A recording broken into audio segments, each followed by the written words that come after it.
Doctor Mohammad Yunus. Doctor Mohammad Yunus, আপনাকে আমাদের অনুষ্ঠানে স্বাগত জানাই। আমরা আমাদের সাথে আরো রয়েছেন বেগম খালেদা জিয়া, আপনাকে আমাদের অনুষ্ঠানে স্বাগত জানাই। আপনি আমাদের সময় দিয়েছেন, সেজন্য আমাদের কৃতজ্ঞতা জানাবেন। আমরা আসলে অনেকগুলি প্রশ্ন আপনাদের দুজনকেই করতে হবে, সেজন্য আমরা একটু আপনার থেকে একটু টু দা পয়েন্ট এবং যদি কুইক একটু বলেন তাহলে আমাদের জন্য একটু সুবিধা হয়। আপনি গণতন্ত্রের পক্ষে লড়াইয়ে সামিল হতে বলছেন, প্রশ্ন কেউ কেউ করছেন, প্রশ্ন উঠছে, আপনি কি এইসব মামলা মোকদ্দমা থেকে মুক্তি পেতে ডক্টর মোহাম্মদ ইউনূস সরকারেরই পরিবর্তন চাইছেন? বিসমিল্লাহির রহমানির রহিম। আসসালামু আলাইকুম। দীর্ঘদিন অসুস্থ থাকার পর আপনাদের সামনে কথা বলতে পারার জন্য আল্লাহর কাছে শুকরিয়া আদায় করছি। আমার কারাবন্দী অবস্থায় আপনারা আমার কারামুক্তি ও রোগ মুক্তির জন্য সংগ্রাম করেছেন, দোয়া করেছেন, সেজন্য আমি আপনাদের সকলকে ধন্যবাদ জানাচ্ছি। দীর্ঘ আন্দোলন সংগ্রাম ও ত্যাগের মধ্য দিয়ে আমরা ফ্যাসিবাদী অবৈধ সরকারের কাছ থেকে মুক্তি পেয়েছি। আমি আন্তরিক ধন্যবাদ জানাতে চাই আমাদের বীর সন্তানদের, যারা মরণপণ সংগ্রাম করে এই অসম্ভবকে সম্ভব করেছে। শত শত শহীদদের জানাই শ্রদ্ধা। এই বিজয় আমাদের নতুন সম্ভাবনা নিয়ে এসেছে। দীর্ঘদিনের নজিরবিহীন দুর্নীতি, গণতন্ত্রের ধ্বংসের স্তূপের মধ্য থেকে আমাদের নির্মাণ করতে হবে এক সমৃদ্ধ বাংলাদেশ। ছাত্র তরুণরাই আমাদের ভবিষ্যৎ। তরুণরা এই যে স্বপ্ন নিয়ে বুকের রক্ত ঢেলে দিয়েছে, সেই স্বপ্ন বাস্তবায়নে করতে মেধা, যোগ্যতা, জ্ঞান ভিত্তিক গণতান্ত্রিক বাংলাদেশ গড়ে তুলতে হবে। শোষণহীন সমৃদ্ধ বাংলাদেশ। সকল ধর্মের গোত্রের অধিকার নিশ্চিত করতে হবে। শান্তি, প্রগতি আর সাম্যের ভিত্তিতে আধুনিক বাংলাদেশ নির্মাণে আসুন আমরা তরুণদের হাত শক্তিশালী করি। ধ্বংস নয়, প্রতিশোধ নয়, প্রতিহিংসা নয়, ভালোবাসা, শান্তি ও জ্ঞান ভিত্তিক সমাজ গড়ে তুলি। কিছু না বলেও আপনি যে দুর্যোগের মধ্যে আছেন, বললে না জানি কি হতো, আপনার মন্তব্য একটু শুনতে চাই। অবস্থাটা হলো, আমি বলছি দেশের কাউকে কিছু বলি এমন কথা তো নয়। বাইরে বিদেশেও যে সবাইকে যে সাদরে নিয়ে আসি তাও না, তাদেরকে অনেক শর্ত দিই আমার এই কথাগুলো লেখার ছাপানোর আগে আমাকে বলতে হবে, যাতে আবার এমন কোনো কথা শব্দ এমন থেকে না যে আমি আর বিপদের সম্মুখীন হব। আমি শুধু বিপদ থেকে দূরে থাকার জন্য এটা করছি, কারণ আমি চারদিকে বিপদের মধ্যে আছি।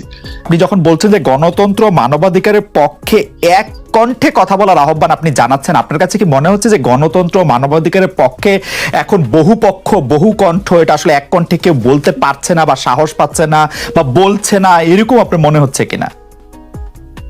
আমার মনে হচ্ছে তাই, কারণ বলতে পারছে না তো, মুখ খুলে সব গণতন্ত্রের কথা বলতে পারছে না। কাজে সেটা বলা, এক বাক্যে বলা, পরিষ্কার কণ্ঠে বলা, এটা আমাদের সবার দায়িত্ব, তো জাতীয় দায়িত্বটা, যে না হলে গণতন্ত্র বলে কিছু থাকবে না আমাদের জন্য। আদৌ গণতন্ত্র বলে কিছু থাকবে না। আপনাকে কি তিনি তার প্রতিদ্বন্দ্বী মনে করেন, নাকি সত্যি তার কাছে এমন কোনো তথ্য রয়েছে যে আপনার বিশাল কোনো রাজনৈতিক অভিলাষ রয়েছে?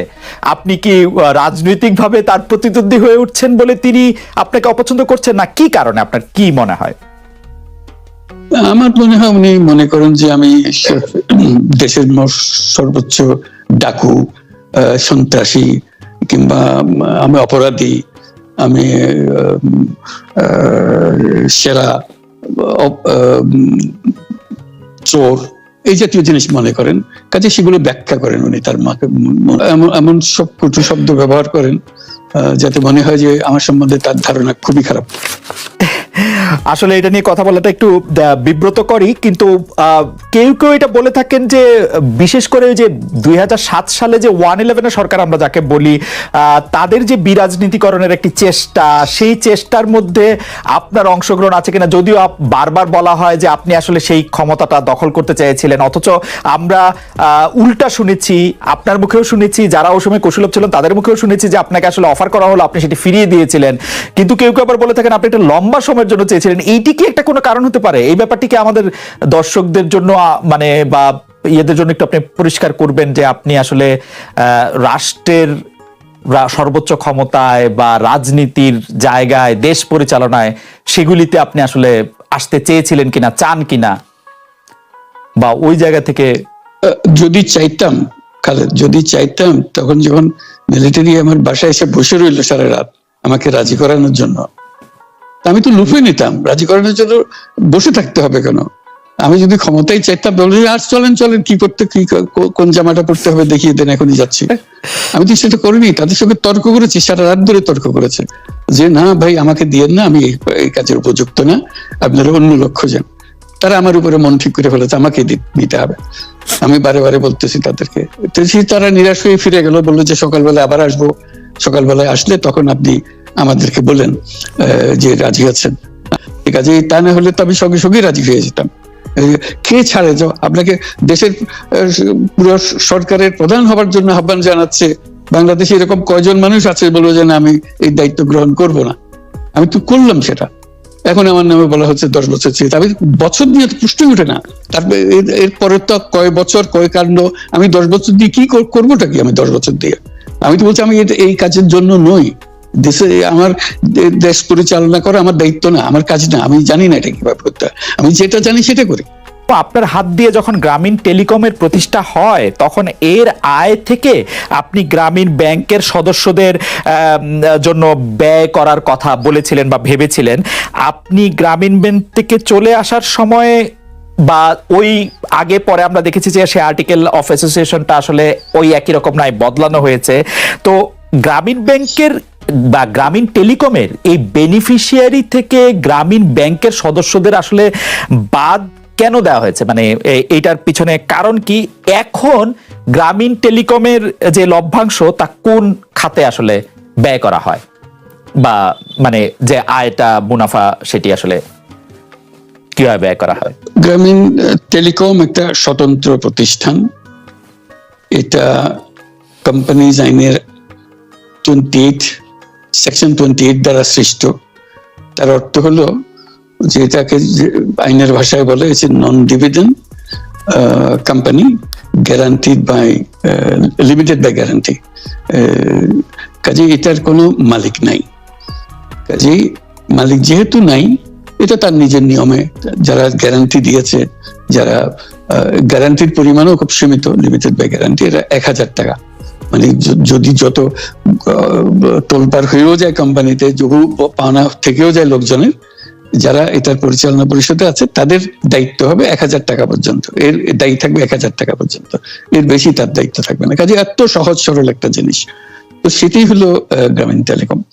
গ্রামীণ টেলিকম তখন একবার বলেছিল যে তাদেরকে কিছু কিছু সহায়তা দেবে তারা উপায় অর্জনের কাছ থেকে। এটা তাদের নিজস্ব সিদ্ধান্ত, এটা কারো চাপারও সিদ্ধান্ত না। যে সিদ্ধান্ত, সেই সিদ্ধান্ত অনুসারে সেই সমস্ত যে পরিমাণ টাকা তারা বলেছিল দেবে, এখানে দিয়ে যাচ্ছে। এই পর্যন্ত 500 কোটি টাকার উপরে দেওয়া হয়েছে এই সাহায্য সহায়তা।